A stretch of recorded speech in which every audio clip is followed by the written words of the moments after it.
ચૂંટણીની રીતે લડવાની હોય જે પ્રમાણે ચૂંટણીની અંદર એક અલગ મેથડથી અને ખાસ કરીને કિરીટભાઈને ટાર્ગેટ કરી અને જે એના ઉપરના આક્ષેપો લગાવવામાં આવ્યો, તમે ઉઠીને સવારથી સાંજ સુધી તમે જોતા હશો.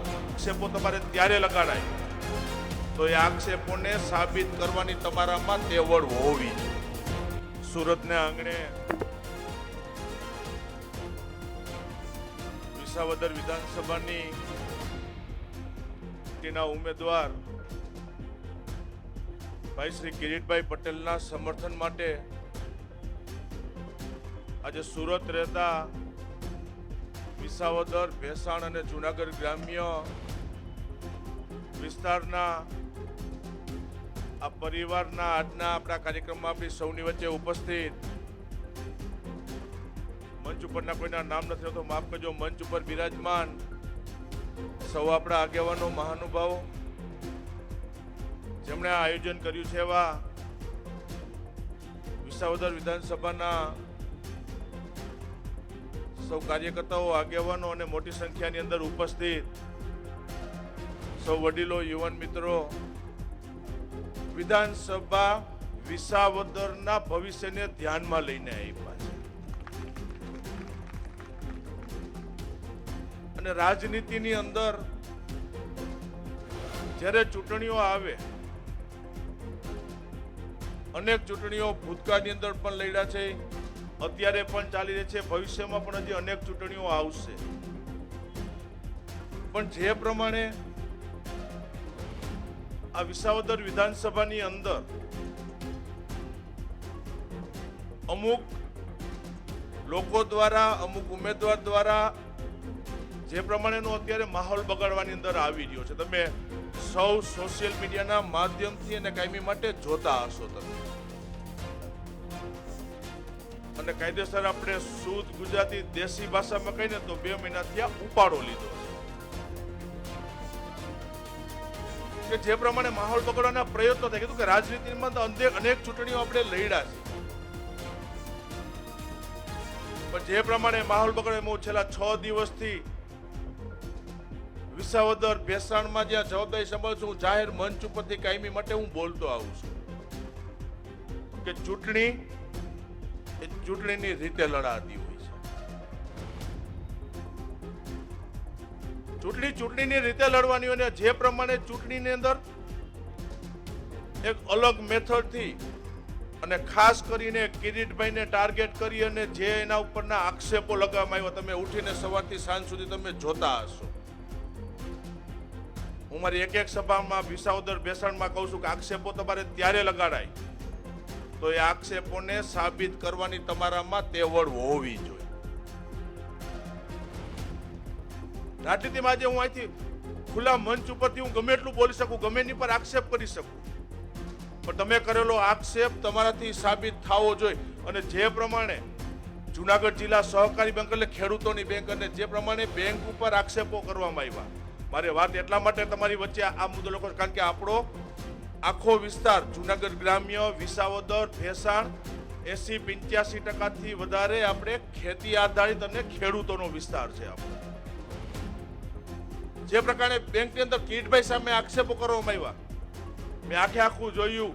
જે કઈ ભેસાણ તાલુકાની 3 મંડળી હોય, વિસાવદર તાલુકાની કે જ્યાં ખેડૂતો એમાંથી ધિરાણ ઉપાડે છે, 3 થી 4 મંડળીની અંદર ગોટાળા થઈ 2012ની સાલના છે. અને કિરીટ પટેલ આ બેંકનો ચેરમેન બન્યો ને 2023ની અંદર બન્યો, હજી 2 વર્ષ એને પૂરા નથી થયા. 2012ની ઘટના, કિરીટભાઈ ચેરમેન આવ્યો બેંકની અંદર 2023માં અને કીધું કે ખેડૂતોના નેતાના હિસાબે એ મંડળીઓ અંદર એને લાગ્યું કે મારે ઇન્સ્પેક્શન કરાવવું જોઈએ. કરાવવા માટે ગયા ત્યારે ખબર પડી કે આ 2012થી ખેડૂતોના નામે પૈસા એ જે તે ગામનો તલાટી મંત્રી રૂપિયો, એમાં કિરીટભાઈનો ક્યાં આવ્યા, કિરીટભાઈ ઘરે રૂપિયો આવ્યો એમાં.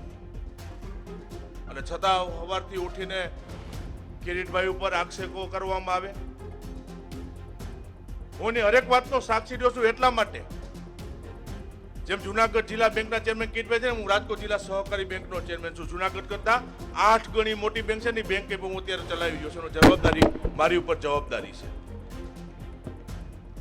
પણ ભૂતકાળની પરિસ્થિતિઓ, જુનાગઢ જિલ્લા સહકારી બેંક, કારણ કે આપણા જ પરિવારના વડીલો જે આજની તારીખે ગ્રામ્ય વિસ્તારની અંદર રહે છે,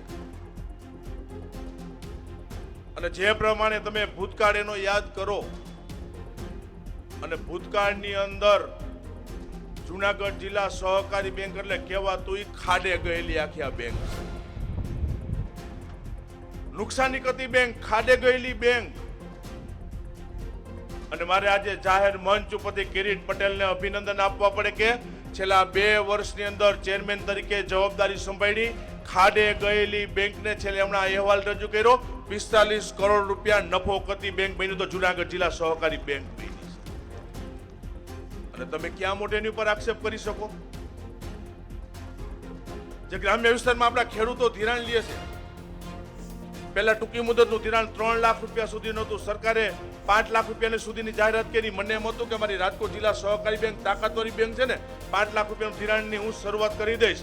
પણ કીધું ને કે આજે મને ગૌરવ છે કિરીટ પટેલ ઉપર, રાજકોટ જિલ્લા સહકારી બેંકની એડવાન્સ કિરીટ પટેલે નેતૃત્વ કર્યું છે. અને સમાજની વાત આવે ત્યારે એને પેરેલલ હું એનો સાક્ષી છું કે સમાજની વાત આવે ને ત્યારે જુનાગઢ જિલ્લામાં કિરીટ પટેલે જવાબદારી કાયમી માટે લીધી છે. એક વિસાવદર ભેસાણ નહીં પણ આખા જુનાગઢ જિલ્લાની અંદર જ્યાં કઈ સમાજ ભવનો બન્યા છે, જે ગ્રામ્ય વિસ્તારમાં આપણા સમાજ ભવનો બન્યા ને, અહીંથી સુરતથી પણ અનેક લોકોએ યોગદાન આપ્યું છે. એક સમાજ ભવનનો કાર્યક્રમ એવો નહીં હોય કે ખાતમુહૂર્ત કે સમાજના લોકાર્પણમાં મારીને કિરીટ પટેલની હાજરી ન હોય એવો એક સમાજનો કાર્યક્રમ નહીં હોય. અને સમાજના કાર્યક્રમ કે કિરીટભાઈ તો જિલ્લો છે, એને 6 દિવસ પહેલા એને ટિકિટ ફાઇનલ થઈ છે.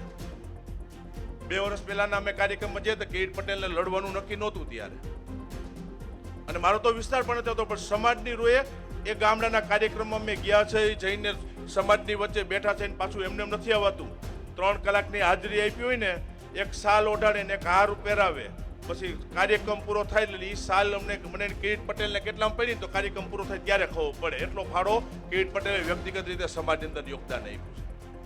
અને તમે એ વ્યક્તિ ઉપર કેવી રીતે આક્ષેપ કરી શકો? અને જે કઈ હરીફ પક્ષના ઉમેદવારો લડવા માટે આવ્યા હોય અને બતાવો તમે ક્યાંય પણ તમને કામગીરી કરી હોય વિસ્તારની અંદર, જે તમારો પક્ષ લઈને તમે નીકળ્યા છો ત્યાં તમે કામગીરી તમારા પક્ષનો દાખલો આપો. બાકી આ વિસ્તારની અંદર કીધું કે મજબૂત નેતૃત્વ કિરીટભાઈના રૂપમાં મળવા માટે જે છે મને ભરોસો છે. હું વિધાનસભા આખી સંભાળું છું. આ વિધાનસભાની હું જવાબદારી સંભાળું છું. કિરીટ પટેલની જીત 110% નક્કી છે. એને રથને કોઈ રોકી શકે એમ નથી. કીધું કે ચૂંટણીનો માહોલ એટલે 19 તારીખ સુધી આ ચાલશે.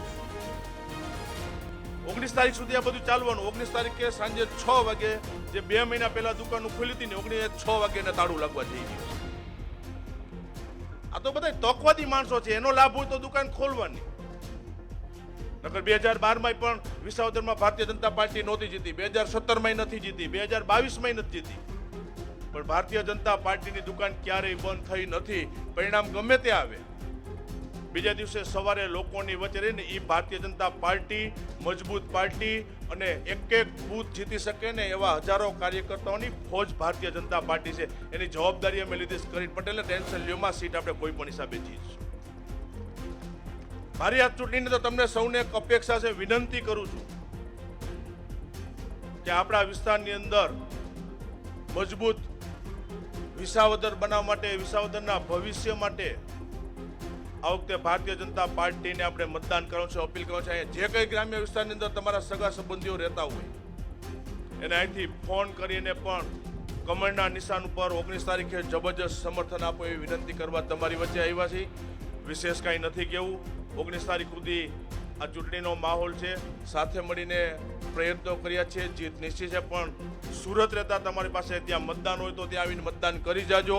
અને અહીંથી બેસીને પણ ત્યાં આવીને સમય ફાળવી અને કિરીટભાઈને આપણે 19 તારીખે જબરજસ્ત સમર્થન આપવાનું છે.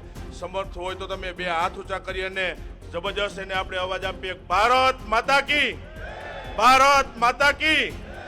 કિરીટભાઈને આપણે જબરજસ્ત 19 તારીખે વિજય બનાવીએ અને જે લોકો આપણા વાતાવરણને બગાડવા માટે આવ્યા છે એને પાછા જે જગ્યાએ જવું હોય ત્યાં વિસાવદર ભેસાણના મતદારો મોકલી દે એવી વિનંતી સાથે સૌનો આભાર. ભારત માતા કી જય.